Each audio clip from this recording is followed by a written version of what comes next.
Sa isang mundong mabilis ang takbo, may mga pagkakataong inaanyahan tayong huminto, makinig at makitagpo. Sa loob ng 5 araw, siyam na kawani ng St. Jude Catholic School ang naglakbay patungong Oriental Mindoro. Hindi lamang upang tumulong, kundi upang matuto, makinig at makibahagi sa misyon ng paglilingkod.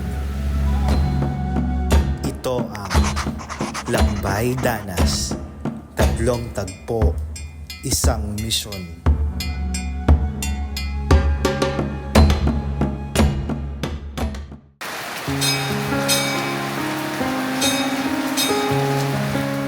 Bago matutunang maglingkod sa iba, kailangang matutong makinig.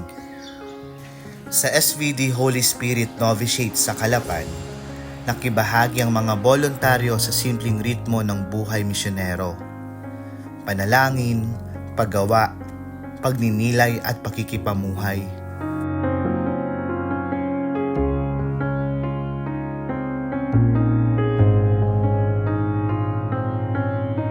Pinili ko ang landas ng pagiging misyonero sapagkat bata pa lamang ako ay gusto ko nang makita ang buong mundo.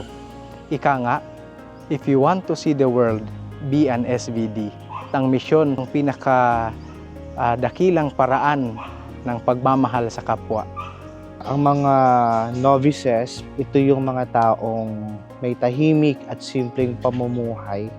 Masasabi kong nakagalak, maging kabahagi at makilubog sa buhay na meron sila dito. Punong-puno sila ng pangarap, inspirasyon at pagmamahal sa bokasyon na meron sila. Ang gusto kong baunin ay yung kwento ng buhay nila. Maunawaan mo kung saan sila nanggagaling, humuhugot ng lakas para magpatuloy sa bagay na pinapangarap nila. Sa katahimikan ng SVD Novitiate, natuklasan ng mga kalahok na ang misyon ay hindi lamang ginagawa sa malalayong lugar. Ito ay nagsisimula sa araw-araw na panalangin, disiplina, at bukas na puso. Ngunit ang paglalakbay ay hindi pa nagtatapos dito.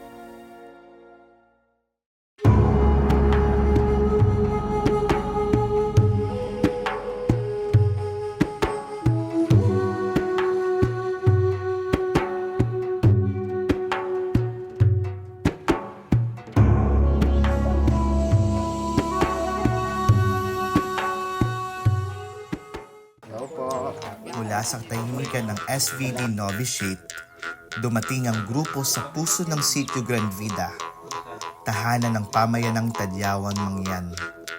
Dito, higit sa pagtuturo o pagtulong, ang tunay na paanyaya ay makinig sa kanilang kwento. Pag-adalan sa kulturang Mangyan ng Tadyawan ay naitayo dahil sa mga pangarap ng hindi lamang ng mga kuyay, ng mga magulang, pati ng mga kabataan. Nagkaroon kami ng focus group discussions ng 2 grupo sa mga kuyay at mga magulang at mga kabataan. At dito lumabas na ang kanilang pangailangan na maisalba ang kanilang kultura.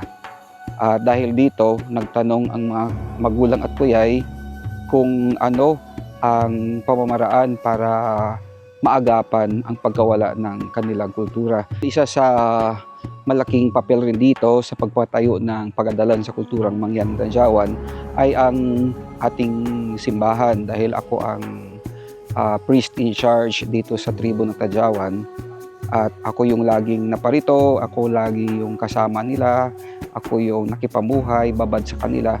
Ako rin yung magpapasalamat kay St. Jude Catholic School na bilang daluyan ng mga pagpapala, dahil kung wala rin sila ay marahil ay hindi ito maitupad, dahil napakalaki yung aming kailangang pera kung mapapakain ka halimbawa ng 30 na mga bata sa isang buwan. Taos puso akong nagpapasalamat. Sana ay tuloy-tuloy ang pagtulong ni St. Jude Catholic School sa stakeholders, St. Jude Catholic School, parents, alumni, at mga estudyante at lahat na willing rin na magbahagi ng kanilang kayamanan, dunong at talento para maipagpatuloy itong pag-adalan sa kulturang Mangyan.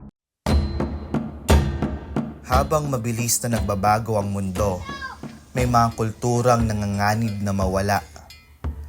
Ang School of Living Traditions ay isinilang mula sa pangarap ng mga kuyay upang ang wika, kaalaman at pagkakakilanlan ng kanilang mga ninuno ay manatiling buhay sa susunod na salinlahi. Kaya mahalaga, yun na wasi dapat kano yung atamaru, salin layo yung kultura ng kultura sa Jawan. Ang salin wagat. Hindi, dapat kaya bangaw dapat kaya bangaw. Akay bangaw ito. Wasi, ina, dapat kaya bangaw yung araw, akpang kita, teatro yam. Teatro yam, masih dapat kaya bangaw araw, akpang kita papel. Akin na kay kataw, kultura sa Jawan. Wasi, ngas dapat kaya bangaw, hanggang nung atamaru kamay, inawa, dugyan siganon nuwang atamaru, basta dapat kaya bangaw mangyan, long, balaban, dapat kaya bangaw. Para sa mga kuyay, ang kultura ay hindi lamang alaala ng nakaraan. Ito ay buhay. Ito ay pagkakakilanlan. Ito ay pamana.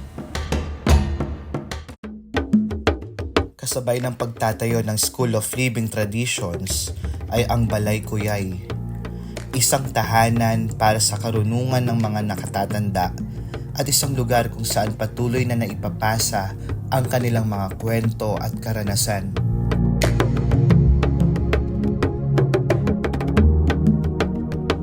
At sa gitna ng kabundukan, umusbong din ang isang aklatan. Patunay ng paghubog sa kinabukasan ay nagsisimula sa paglinang ng kaalaman habang pinangangalagaan ang kultura.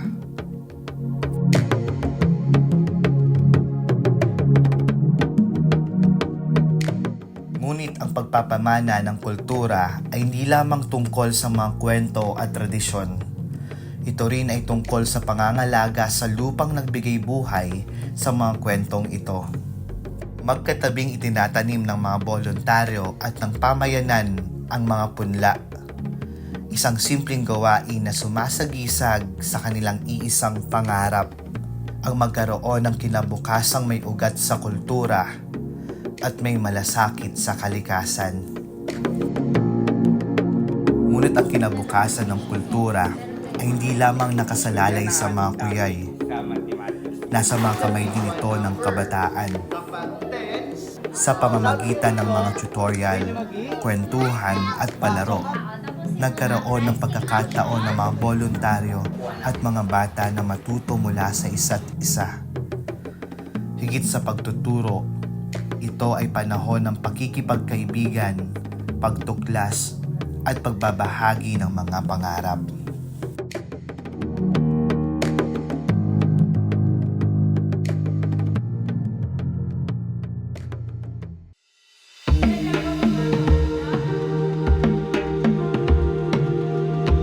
Ang pagtatapos na ito ay hindi lamang pagkilala sa mga natutunan. Ito ay isang pagdiriwang ng isang kulturang nananatiling buhay.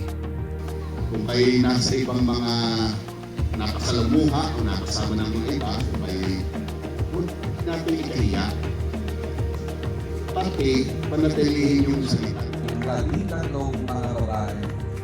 Isang paalala na ang pamana ay hindi iniingatan sa museo. Ito ay isinasabuhay, itinuturo at ipinapasa. Magdadala sa kultura mangyan, kukay-kukay!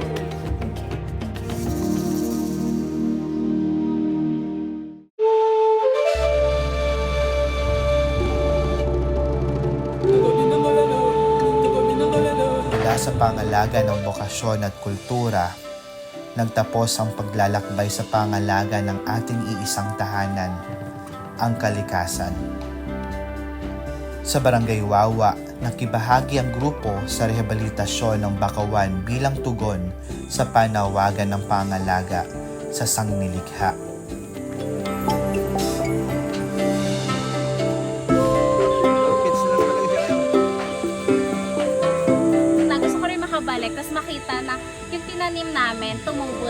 Ang pag-usbong ng kalikasan ay pag-usbong din ng pamayanan.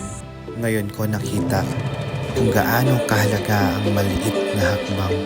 Ang pagtatanim ng bakawan ay pagtatanim din ng pag-asa.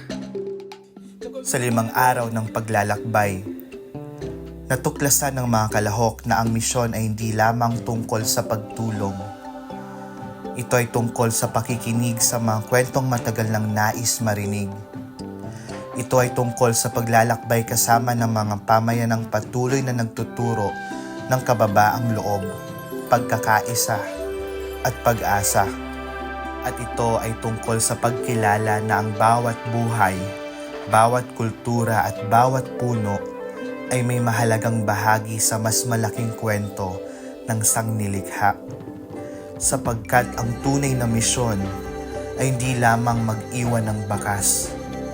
Ito ay magtanim ng mga binhi ng pananampalataya, pagkakaibigan, kultura at pag-asa na patuloy na lalago sa puso ng bawat taong nakibahagi sa paglalakbay.